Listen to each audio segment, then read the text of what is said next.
तो dear friends and beloved students, आ गए हम फिर से एक नए वीडियो के साथ। और आज आपके लिए लाए हैं ब्लूप्रिंट 2022 कक्षा 10।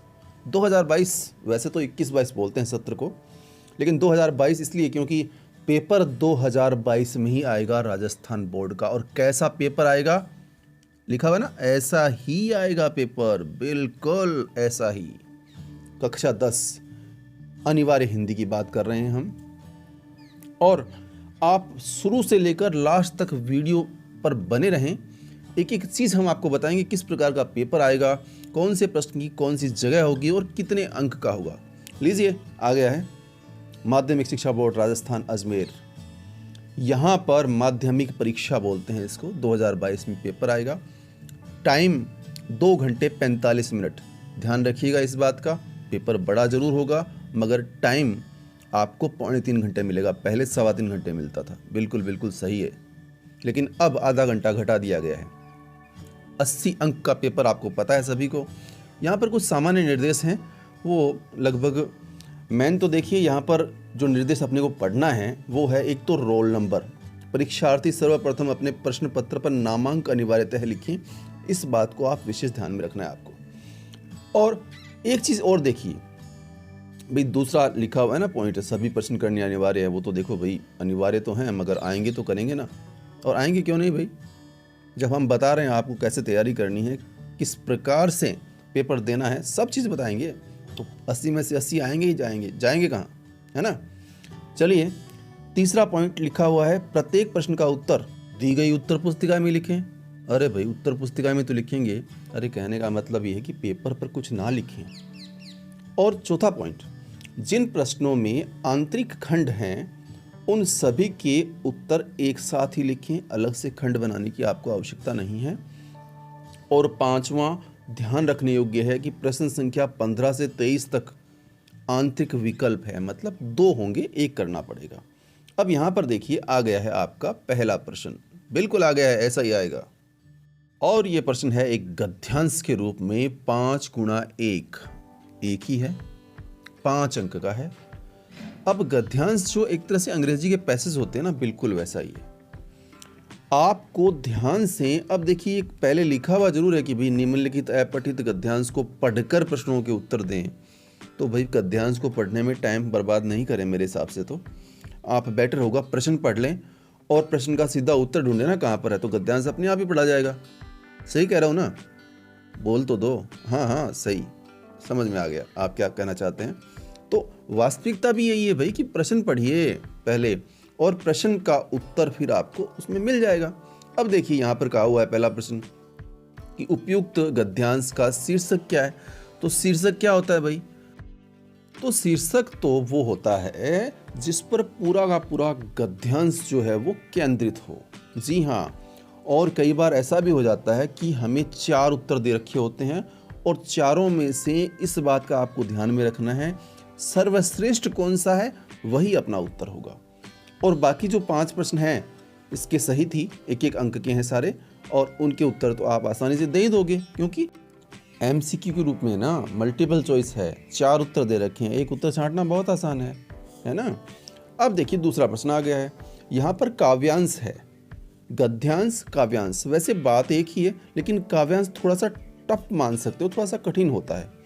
पहले उसको समझना पड़ता है और समझ करके उसका भावार्थ अपने दिमाग में रख करके और फिर प्रश्नों के उत्तर देने पड़ते हैं।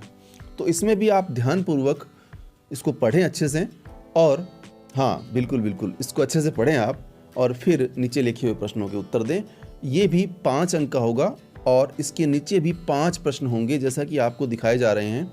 लेकिन पहला प्रश्न वही उचित शीर्षक, किस पर केंद्रित है वो पंक्तियां काव्य की, वो चीज़ आपको जो जिस पर केंद्रित है वो चीज़ या वो बात या वो शब्द ढूंढ कर निकालने हैं। और बाकी प्रश्न तो सामान्य है, लेकिन उत्तर देते वक्त बिल्कुल ध्यान से, कोई भी जल्दबाजी नहीं करनी है प्रश्नों के उत्तर देने में, ठीक है। और हिंदी में मात्रा वगैरह का और का जब आप लिखते हो, हालांकि कई बार क्या होता है जल्दबाजी में हम लिखते वक्त भी मात्राएं छोटी बड़ी कर देते हैं, तो इस बात का विशेष ध्यान रखिएगा कि मात्राएं छोटी बड़ी न हो, जैसा है वैसा ही सही मात्रा लगाकर सही शब्द लिखने हैं। अब देखिए भाई, 10 तक तो वो प्रश्न हैं काव्यांश वाले। 11वां और 12वां प्रश्न एक एक अंक का है। ये दोनों प्रश्न आपके कृतिका से हैं, बिल्कुल कृतिका से आएंगे यहाँ पर 2 प्रश्न ये, ठीक है। अब भाई आगे जो 6 प्रश्न आपको दिखाई दे रहे हैं, ये 6 प्रश्न हैं व्याकरण के और सारे के सारे एक एक अंक के। और व्याकरण जो आपके पाठ्यक्रम में है, जैसा कि आपको मालूम है, आपके पाठ्यक्रम में यही व्याकरण आनी है। 4 नंबर का संज्ञा, सर्वनाम, विशेषण, क्रिया और अव्यय आएगा, पदभेद, और 2 नंबर का उपसर्ग और प्रत्यय आएगा, 2 नंबर का संधि और समास आएगा, और 2 नंबर का मुहावरे और लोकोक्तियां, और वो भी पाठ्य पुस्तक के आधार पर। तो 6 नंबर की ग्रामर तो यहाँ पर आपको रिक्त स्थान के रूप में दी हुई है ना सामने। बिल्कुल यहाँ पर आप मान के चलिए, ये जो प्रश्न है रिक्त स्थानों की पूर्ति कीजिए, ऐसा कि ऐसे ही प्रश्न ही आएंगे और 6 प्रश्न आएंगे एक एक अंक के। अब आप ये कहोगे सर आपने तो 10 नंबर की ग्रामर बता दी, यहाँ पर तो 6 नंबर की ग्रामर दी हुई है। अरे भाई थोड़ा सा सब्र रखें, जल्दबाजी में निर्णय न लें, बिल्कुल नहीं, थोड़ा सा वेट करें ना। अभी बता देते हैं आपको कि 4 नंबर और कहाँ पर है ग्रामर वाले, ठीक है। अब देखिए आगे ना, अब यहाँ पर संधि और संयोग में अंतर आ गया, समास आ गया, यहाँ पे मुहावरा आ गया और लोकोक्ति आ गया। तो 6 और 4 हो गए ना 10, हो गई ना ग्रामर 10 नंबर की। अब यहाँ पर देखिए भाई, ग्रामर के अलावा जो बाकी प्रश्न है, यानी प्रश्न संख्या 5 से लेकर 12 तक, इसमें दोनों पुस्तकों से मिक्स प्रश्न है। तो यहाँ पर हालांकि हम आपको पूरी डिटेल देंगे, पूरी जानकारी देंगे कि कौन सी किताब से कितने अंक के कौन कौन से प्रश्न आएंगे, लेकिन यहाँ पर एक पुस्तक है आपकी पूरक पुस्तिका कृतिका, हाँ उसके बारे में तो हम आपको बता ही देते हैं। कृतिका पुस्तक से 2 प्रश्न वस्तुनिष्ठ आएंगे जो कि पहले आपको बताए थे, 2 अति लघुत्रात्मक आएंगे, वो यहीं आएंगे इन्हीं प्रश्नों में, और 3 प्रश्न आएंगे 3-3 अंक के, लेकिन उसमें से आपको 2 करने होंगे। तो 3 और 3 6 वो हो गए, और 6 और 4 10 और बस। जी हाँ, कृतिका से केवल 10 नंबर के प्रश्न पूछे जाएंगे। अब देखिए यहाँ पर जो प्रश्न आपको 12 तक दे रखे हैं, ये एक एक अंक के थे। अब आ गया आपका खंड ब। अभी तक जो खंड ए था वो सारे प्रश्न कितने कितने अंक थे, हाँ एक एक अंक के थे ना। अब खंड ब में स्टार्टिंग होती है और वो आपकी वही दोनों किताबें, लेकिन यहाँ पर दोनों किताबें कहें या एक किताब कहें, इसमें थोड़ी सी दुविधा है और उस दुविधा को हम सुविधा में बदल देते हैं। जी हाँ, अब यहाँ पर जो प्रश्न है ना, देखिए पहली बात तो ये कि प्रत्येक प्रश्न के लिए अधिकतम उत्तर सीमा 40 शब्द है। बहुत बड़े बड़े उत्तर नहीं लिखने हैं इनके। 40 शब्द समझते हैं आप भली भांति? हाँ समझते हैं, ठीक है। तो यहाँ पर जो प्रश्न संख्या 4 से लेकर 10 तक दी हुई है, अब आप कहोगे सर पहले भी ये 10, 12, 11 तो पहले भी आए थे। अरे पहले आए थे, लेकिन वो अलग अलग थे। जैसे वस्तुनिष्ठ प्रश्न थे, फिर रिक्त स्थान थे, फिर छोटे वाले 1 नंबर वाले प्रश्न थे अति लघुत्रात्मक, और अब आ गए थोड़े से बड़े। तो थोड़े से बड़े आ गए और ये प्रश्न 2-2 अंक वाले खंड ब में ही आएंगे, ठीक है। तो इस प्रकार से ये क्रम हो गया 4 हो गया ना, वस्तुनिष्ठ 1, रिक्त स्थान 2, अति लघुत्रात्मक 3 और ये चौथा। अब क्रम संख्या चालू है, ठीक है ना, बात समझ में आई? हाँ।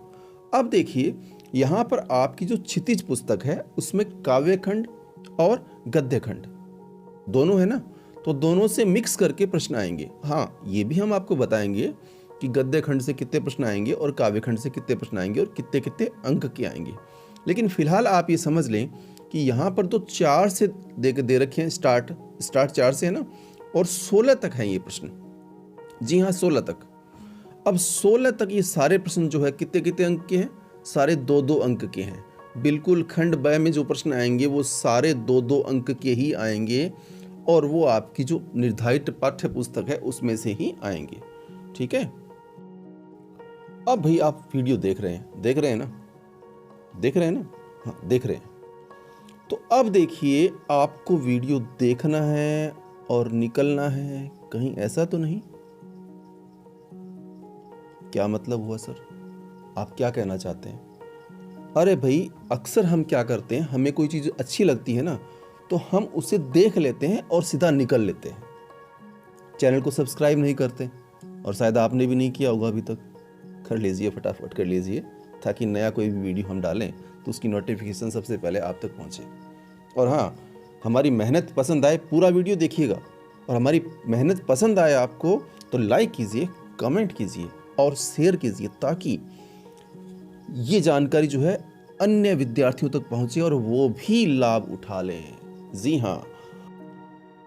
और हाँ, बाकी जो विषय है ना, गणित, विज्ञान, सामाजिक आदि, इनके भी वीडियो हमने बना रखे हैं। कौन से पार्ट से कितने नंबर के प्रश्न आएंगे और कैसे प्रश्न आएंगे, हर एक जानकारी बखूबी दी हुई है। डिस्क्रिप्शन में लिंक दिया हुआ है, वहाँ पर जाकर के आप उन वीडियोज़ को देख सकते हैं और शेयर करके दूसरे विद्यार्थियों को भी दिखा सकते हैं। या फिर हमारे जो चैनल की प्ले लिस्ट है उसके अंदर RBSC अपडेट है, एक फोल्डर बना हुआ है, उसके अंदर वो सारे वीडियोज़ हैं, तो आप देखिए और दूसरों को भी दिखाइए, ताकि आपकी तरह वो भी लाभ ले पाए। चलिए चलते हैं आगे। अब यहाँ पर देखिए आपके प्रश्न संख्या 15 और 16, जिसमें जीवन व कृतित्व परिचय दिया हुआ है, तो ये 4 का पूछा जाएगा, जिसमें से आपको 2 का जवाब देना है। ये दोनों ही प्रश्न अथवा में आएंगे, ठीक है। और ये जो जानकारी है ना, वो हिंदी और इंग्लिश दोनों मीडियम के स्टूडेंट्स के लिए है। अब आपका खंड से आ गया है आपके सामने। इसमें आपको सप्रसंग व्याख्या के लिए कहा गया है, और 1+2 का मतलब ये है कि जो 1 नंबर का तो प्रसंग आएगा। प्रसंग समझते हैं ना आप, अच्छे से तैयार कर लीजिए। पाठों का प्रसंग, पाठों का नाम, लेखकों का या कवि का नाम, और साथ में उसमें क्या विशेष बात कही गई है, किस पर ये केंद्रित है, क्या कहना चाहता है कवि, ये एक लाइन प्रसंग में और ऐड कर दीजिएगा। उसके बाद उसकी व्याख्या और फिर विशेष के रूप में कुछ बातें, वो होगी 2 अंक की। तो टोटल मिलेंगे आपको 1+2 बराबर 3 अंक। और ये भी आपके अथवा में आएगा। जो आपको आसान लगता है उसको आप कर लीजिए। अब अगला प्रश्न जो है वो आपके सामने है। अब यहाँ पर देखिए फिर से एक व्याख्या है, सप्रसंग व्याख्या, और ये भी वैसे ही है बिल्कुल 1+2 बराबर 3। बस फर्क इतना था, अभी जो पिछला प्रश्न था उसमें और इसमें फर्क इतना ही कि वो गद्य भाग से है और ये पद्य भाग से है, मतलब वो गद्यांश है और ये काव्यांश है। अब आपको क्या करना है, आपको ध्यान से पढ़ना है, समझना है, इसका प्रसंग लिखना है, व्याख्या करनी है और थोड़ा विशेष भी डाल दें, ठीक है। अब देखिए आगे हम जिन प्रश्नों की बात करेंगे वो प्रश्न आएंगे आपके क्षितिज बुक से। तो क्षितिज बुक से ये भी बता देंगे आपको, हम आपको वीडियो में बने रहें, कि क्षितिज में जो गद्यांश और काव्यांश है इन दोनों से कितने कितने नंबर के प्रश्न आएंगे एग्जैक्ट। लेकिन यहाँ पर हम बात करें तो 4 प्रश्न हमारे सामने हैं और चारों के आगे 3-3 दिया हुआ है। तो भाई ध्यान रखिएगा यहाँ पर कि ये प्रश्न अथवा में है, ठीक है ना। तो अथवा में इसका मतलब एक तो देखिए बाल गोविंद भगत में से दे दिया और एक गोपियों वाला आ गया, तो इसका मतलब एक तो हो गया आपका गद्यांश और एक हो गया पद्यांश। तो 3 अंक उसके हो गए और 3 अंक उसके हो गए। तो 3-3 अंक के वैसे तो 2 ही प्रश्न आएंगे, लेकिन हम यूँ कह सकते हैं कि वैसे 4 प्रश्न आएंगे तो आपको उसमें से 2 करने पड़ेंगे, ठीक है। अब देखिए आगे है खंड द, और खंड द में बहुत सी बातें आपको ध्यान में रखनी है भाई। ये पहली बात तो ये कि ये 4 ही अंक का, हाँ 4 ही अंक का निबंध आएगा। तो अब इसमें 3-4 ऑप्शन आपको दिए जा सकते हैं, लेकिन अब देखिए करते वक्त आपको क्या ध्यान रखना है कि जैसे हम लेते हैं ये नीचे वाला, देखिए पर्यावरण प्रदूषण, कारण और निवारण, ये तो होगी इसकी हेडिंग। अब इसके टॉपिक जो देखिए, आप पर्यावरण के बारे में थोड़ा सा लिख दें हालांकि, लेकिन उसके बाद में लिखना पड़ेगा प्रदूषण क्या है उसके बारे में, उसके बाद में प्रदूषण कौन कौन से प्रकार के होते हैं उसकी डिटेल, और प्रदूषण के कारण क्या क्या हैं, और उसके बाद में उसके निवारण के उपाय क्या है, और अंत में उपसंहार, मतलब आपने जो लिखा है उसका क्या निष्कर्ष निकालते हैं आप। अब यहाँ पर शब्द सीमा ध्यान रखिएगा, 300 से 350, मतलब 300 से ये चाहता है बोर्ड कि 300 से कम ना हो, 350 से ज़्यादा ना हो। तो इस प्रकार से अपने शब्दों का तालमेल बिठाकर सही सटीक शब्दों का इस्तेमाल करते हुए आपको निबंध लिखना है। सबसे पहले ऊपर हेडिंग डाल दें। अब हेडिंग में ये 5 टॉपिक नहीं लिखने हैं आपको, खाली पर्यावरण प्रदूषण, कारण और निवारण। और यदि राष्ट्रीय एकता पे लिख रहे हैं तो खाली राष्ट्रीय एकता ऊपर हेडिंग डालनी है, ठीक है। अब देखिए भाई, प्रश्न संख्या 22 कहता है अथवा में 2 प्रश्नों को। अब एक प्रश्न तो देखिए प्रधानाचार्य जी को लिखना है और एक है आपके भाई को, तो दोनों में फर्क हो गया ना, कौन सा किस टाइप का आ गया। अब यहाँ पर आपको खास ध्यान रखना है, आप चाहे चुनाव को ऐसा ही करें। हाँ, एक चीज़ और यहाँ पर ध्यान रखने वाली है कि जैसे मान लीजिए यहाँ पर अथवा में दे रखा है पढ़ाई हेतु छात्रावास में रह रहे अपने छोटे भाई को पत्र लिखकर कोरोना वायरस संक्रमण के बचाव हेतु विभिन्न उपायों की जानकारी दीजिए। तो कोरोना वायरस जो टॉपिक है फिलहाल करंट टॉपिक चल रहा है, आप सभी को पता है, तो निश्चित रूप से इस टॉपिक को आप अच्छे से तैयार कर लें, पत्र के रूप में भी तैयार कर लें और निबंध के रूप में भी तैयार कर लें। इसके अलावा चुनाव वाला टॉपिक भी है निबंध के लिए, इस पर भी आप ध्यान दीजिएगा। तो यहाँ पर जो पत्र दे रखा है 4 अंक का है, वो चाहे आप प्रधानाचार्य जी वाले करें और चाहे आप इसमें जो छोटे भाई वाला करें, तो 4 अंक मिलने हैं, दोनों में से एक आपको करना है। प्रश्न संख्या 23 जो है यहाँ पर देखिए विज्ञापन है। हाँ, विज्ञापन ये इस बार डाला गया है, नया टॉपिक है, 4 अंक का आएगा। 2 विज्ञापन दिए हुए हैं, जो भी आपकी मर्जी हो उस टॉपिक पर एक विज्ञापन आपको तैयार करना है।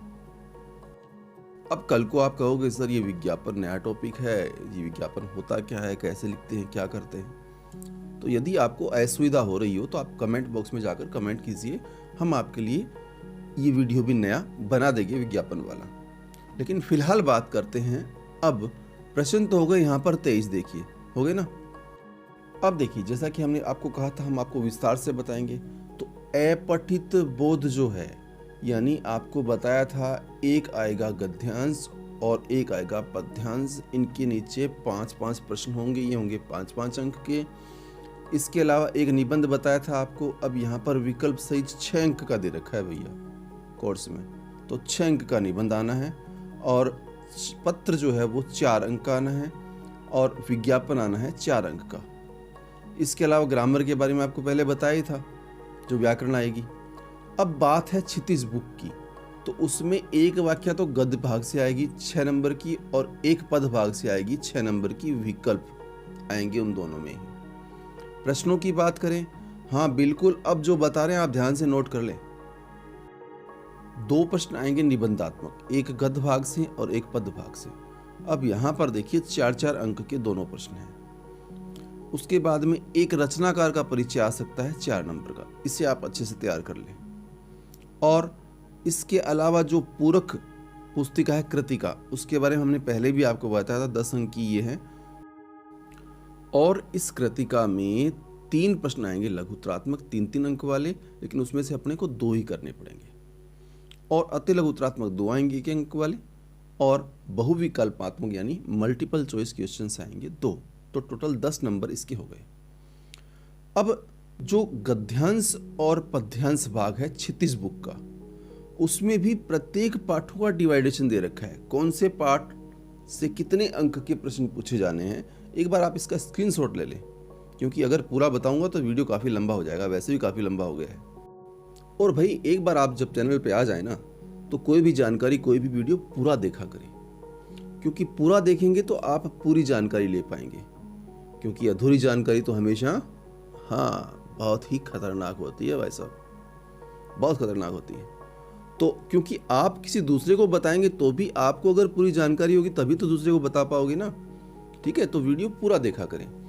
अब यहाँ पर देखिए आ गए हैं वस्तुनिष्ठ प्रश्न 12+6, तो 12+6 कितने हो गए भाई 18, 1-1 अंक की।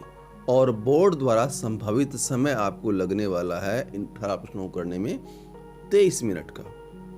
फिर बात करें अति लघुत्तरात्मक प्रश्न, ये भी आएंगे 12, 1-1 अंक के, और इनके लिए निर्धारित समय है संभावित समय 29 मिनट। संभावित समय जरूरी नहीं है, आगे पीछे हो सकता है, ठीक है ना। अब आप ये कहोगे कि सर ये 12+6 क्या है, तो 12+6 का मतलब है 12 तो हो गए MCQ मल्टीपल चॉइस क्वेश्चन 4 उत्तर वाले, और 6 होंगे रिक्त स्थान, तो 12+6 18, और 12 हो गए फिर से अति लघुत्तरात्मक 1-1 अंक वाले। तो जो छोटे छोटे प्रश्न है ना वो 30 आएंगे, छोटे छोटे, समझ रहे हो ना। तो छोटी चीज़ों को, छोटी बातों को हमेशा ध्यान रखो। क्योंकि छोटी छोटी बातें, छोटी छोटी चीज़ें हमेशा बहुत बड़ा फ़ायदा भी दे देती है और बहुत ज़्यादा नुकसान भी पहुंचा सकती है। छोटी छोटी बातों से चरित्र का निर्माण हो जाता है और हम बड़े बन जाते हैं जी। बिल्कुल। आइए बात करते हैं लघुतात्मक प्रश्नों की। 13 प्रश्न आएंगे 2-2 अंक के, और सेकंड टाइप में 4 प्रश्न आएंगे 3-3 अंक के, और निबंधात्मक प्रश्न आएंगे 3-4-4 अंक के। तो इस प्रकार से कुल जो है आपके 50 प्रश्न आएंगे, 80 अंक आपको मिलने वाले हैं। और बिल्कुल ध्यान से तैयारी कीजिए। भाई ध्यान से का मतलब है कि बहुत से लोगों से सुना है कि हिंदी में नंबर पूरे में से पूरे नहीं आते। तो पूरे में से पूरे क्यों नहीं आते भाई? बहुत बड़ा सवाल है। क्योंकि हम छोटी बड़ी मात्राओं की गलती कर देते हैं। कहाँ कॉमा लगाना है, कहाँ पूर्ण विराम लगाना है, कहाँ विस्मयवादी चिन्ह लगाना है, कहाँ उद्धरण चिन्ह लगाने हैं। ये सारी बातों का हम ध्यान रखेंगे तो 80 में से 80 अंक आएंगे ही आएंगे, जाएंगे कहाँ भाई। और इसके अलावा पूरा पेपर पैटर्न हमने आपको समझा दिया है। वीडियो अच्छा लगा हो तो लाइक अवश्य कर दें, कमेंट करें, शेयर करें। दूसरों को भी फायदा पहुंचाना है ना। हाँ, और चलते चलते वीडियो को लाइक तो कर ही दिया होगा आपने, चैनल को सब्सक्राइब भी कर दें, कमेंट करें और शेयर करें, दूसरों को भी फायदा पहुंचाएं। जल्द ही मिलेंगे एक नए वीडियो के साथ। तब तक के लिए प्यार भरा नमस्कार। Dear friends and beloved students।